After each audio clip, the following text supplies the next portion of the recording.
Good evening. I'm Brianna Benezich, and I'm smiling because if I'm deemed immediately unlikable, I will be thrown into a pit of fire. Our top stories tonight. Despite the growing number of death and despair caused by COVID-19, some college kids decided YOLO, quite literally, and still party during spring break.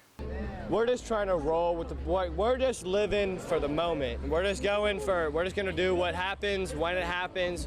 When stuff closes, we're gonna do it when it closes, but besides that, we're just trying to have the best trip we can. We're just trying to make with what we have right now. Yeah, I mean, we planned this a long time ago and it was kind of up in the air if we were gonna still go, but like we're here. I just turned 21 this year, so I'm here to party, so it's kind of disappointing, but we're just making the most of it. We met these other people in our little Airbnb spot, so we're just hanging out with them and trying to get drunk before everything closes. Whatever happens, happens. With the bars being closed, we'll find alternatives. Unfortunately, it does suck that the bars and restaurants are closed, but we'll find ways out for it. They all look alike not because they're white, but because of inbreeding. Doctors still can't determine if they have COVID-19 or an intense case of being from Florida. In other news, Joe Biden is being accused of sexually assaulting a Senate aide in '93, even though many argue that Joe Biden has never acted inappropriately towards women, saying there are no signs of this whatsoever. Oh, a picture of my boss Tomathan? How did that get there? Despite Biden having something as serious as a rape allegation over his head, the news covered this a lot more.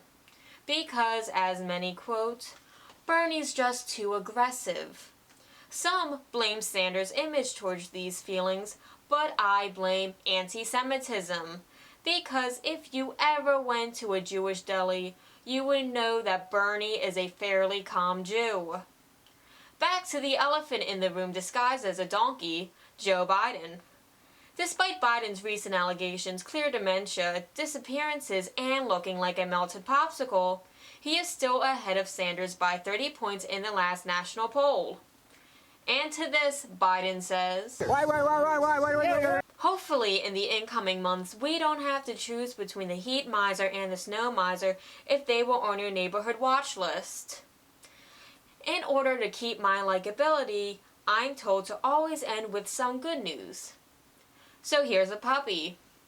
He's got a brandy barrel, because that's the only way we're going to get alcohol anymore. But hipsters will find a way to gentrify that soon. I'm Brianna Benezich, and this has been the news.